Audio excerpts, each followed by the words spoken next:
ថ្ងៃនេះគឺខ្ញុំចង់ប្រាប់អ្នកគ្នារឿងមួយដែលអ្នកគ្នាជាអ្នកលេង page អញ្ចឹងណាអញ្ចឹងក៏ខ្ញុំមានចំណេះដឹងមួយដើម្បីចែកម្លែកទៅកាន់អ្នកគ្នាដែរពីព្រោះថាមិនលេង page ទាំងអស់សុទ្ធតែត្រូវទេពីព្រោះថាធម្មតាទេ page មួយប្រៀបដូចជាពេទ្យអញ្ចឹងអ្នកគ្នាយើងតែងតែត្រូវ check មើលសុខភាពរបស់វាថា page របស់យើងហ្នឹងវាមានរោគអីវាឈឺអីចឹងណាហើយកាលណាបើសិនជាយើងផុសទៅវាមានបញ្ហាអីតាក់ទងទៅនឹងជំងឺបែបណាហេតុផលមានតែប្រមាណទេណោះនេះដូចជានៅពេលដែលយើងផុសវីដេអូទៅវាអាចនឹងវីដេអូយើងជាប់ copyright ឬមួយក៏វីដេអូយើងវាគេហៅថាដូចជាឈាមអីណាគេបិទអីចឹងណានៅពេលដែលយើងផុសទាំងដុលទៅវាអាចធ្វើឲ្យវីដេអូរបស់យើងហ្នឹងវាជាប់អញ្ចឹងយើងត្រូវធ្វើម៉េចដើម្បីឲ្យដឹងថាវីដេអូយើងមានវីដេអូ copyright ឬក៏មានវីដេអូដែលមានបញ្ហានៅក្នុង page យើងថ្ងៃហ្នឹងខ្ញុំនឹងនាំអ្នកគ្នាទៅមើលទាំងអស់គ្នាថាគេមើលឡៃណាអ្នកមួយចំនួនប្រកាសជាចេះហើយក៏ប៉ុន្តែអ្នកដែលរៀនផុស page ថ្មីប្រកាសជាអត់ដឹងទេថាអាហ្នឹងវាមានបញ្ហានៅកន្លែងណាបើសិនវាមានបញ្ហាហើយបើសិនជា page យើងគ្រប់គោលការណ៍យើងស្នើទៅប្រកាសជាវាអត់បានទេទីមួយហ្នឹងគឺយើងចូលមកកន្លែងនេះហើយយើង check មើល page របស់យើងអីខ្លះអញ្ចឹងណា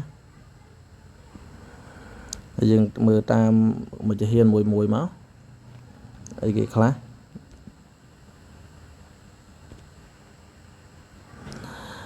ដល់យ៉ាងយើងត្រូវចូលមើលឡៃណាទៀតចូលមើលពីការរកលុយយើងចូលមើលកន្លែងពាក្យចូលការរកលុយហើយយើងត្រូវចូលទៅក្នុងនឹងទៀតហើយយើង check មើលថាតើកន្លែងហុកលុយហុកដុល្លារនេះហុកលុយនេះហុកកាក់ហុកអីនេះវាមានសភាពបែបណាកាលណាដែលpage របស់យើងមានបញ្ហាទៅលើវីដេអូណាមួយអីឬក៏មានការពមៀនពី Facebook អីចឹងវាតែងតែបាត់ហុកកាក់នេះបាត់ហុកកាក់នេះ4-5គ្រាប់ហ្នឹងណាវាខ្សោយយូរទៅវាអាចនឹងមានសញ្ញាខ្វែងនៅកន្លែងលុយហ្នឹងអញ្ចឹងបានបញ្ជាក់ថាFacebook របស់អ្នកទាំងអស់គ្នាมันអាចរកលុយជាមួយនឹង Facebook បានទេពីព្រោះថាអ្នកបំពេញគោលការណ៍របស់ Facebook ហើយអញ្ចឹងយើងចូលមកមានន័យថាឃើញសភាពបែបហ្នឹងគឺ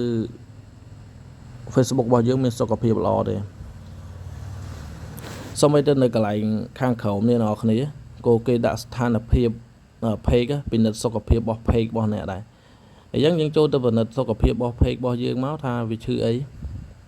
កាលណាដែលឈឺវាតែងតែមានសញ្ញាឡូតនៅកន្លែងហ្នឹងហើយថាឈឺអីអញ្ចឹងមានវីដេអូជាប់ copyright អីឡើងណាអញ្ចឹងណាហើយកន្លែងនេះបើសិនជាវាមានបញ្ហាអីក៏សញ្ញាផ្កាយហ្នឹងក៏ខ្វែងក៏បាត់ដែរអញ្ចឹង page របស់ខ្ញុំមួយហ្នឹងគឺវាអត់មានបញ្ហាអីទេគឺវាល្អចេះតែម្ដងអញ្ចឹងខ្ញុំអាចផុសវីដេអូបានជារៀងរាល់ថ្ងៃអ្នកគ្នាកុំឲ្យវាជាប់ copyright ឬក៏មានបញ្ហានៅក្នុង page របស់អ្នកនរគ្នាព្យាយាមផុសវីដេអូរបស់អ្នកនរគ្នាឬក៏យកវីដេអូគេមកដែរក៏ប៉ុន្តែយើងបែបច្នៃប្រឌិតទៅក៏ប៉ុន្តែខ្ញុំលើកទឹកចិត្តឲ្យអ្នកនរគ្នាផុសវីដេអូ original របស់អ្នកនរគ្នាច្រើនជាងកុំឲ្យផុសទៅវីដេអូរបស់គេអញ្ចឹងណារៀនផុសវីដេអូរៀនកាត់វីដេអូខ្លួនឯងទៅពីព្រោះថាសម័យឥឡូវមេរៀននៅក្នុងទូរស័ព្ទអត់ខ្វះទេយើងចង់រៀនអីបាននឹងប៉ុន្តែតិចនិចខ្លីមួយចំនួនគឺតើតែទិញតែតាំងពីខ្ញុំចេះលេង page មកខ្ញុំអត់តែទិញមេរៀនទេហើយ page ក៏មិនទាន់អាចរកលុយបានដែរក៏ប៉ុន្តែខ្ញុំធ្លាប់ស្នើបានដែរស្នើ page ប៉ុន្តែវាដាច់ដោយសារអីដោយសារបញ្ហាកន្លែងហ្នឹងអញ្ចឹងក៏ខ្ញុំយកកន្លែងហ្នឹងមកចែកម្លែកអ្នកនរគ្នាឲ្យចេះដឹងទាំងអស់គ្នាកុំឲ្យថាស្នើទៅអត់ទៅមានអារម្មណ៍ថាខូចចិត្តណាយើងខំបង្កើតវីដេអូខំលេងវីដេអូជាច្រើនខែច្រើនថ្ងៃហើយបែរជាលទ្ធផលចុងក្រោយ page យើងមិនអាចផ្ដល់ផលឲ្យយើងបានអីចឹងទៅអញ្ចឹងឡើយហ្នឹងគឺមានតែប៉ុណ្្នឹងដែរដើម្បីឆែកសុខភាពរបស់ page ហើយកុំភ្លេចអាសាចូលឆែក page សុខភាពរបស់ page អ្នកគ្នាផងកុំឲ្យថា page ឈឺហើយអត់ទៅព្យាបាល ហ្នឹងហើយហើយវីដេអូហ្នឹងក៏មានតែប៉ុណ្្នឹងដែរដើម្បីចែកម្លែកដល់អ្នកគ្នាហើយកុំភ្លេចជួយចុច follow Facebook page របស់ខ្ញុំម្នាក់មួយផង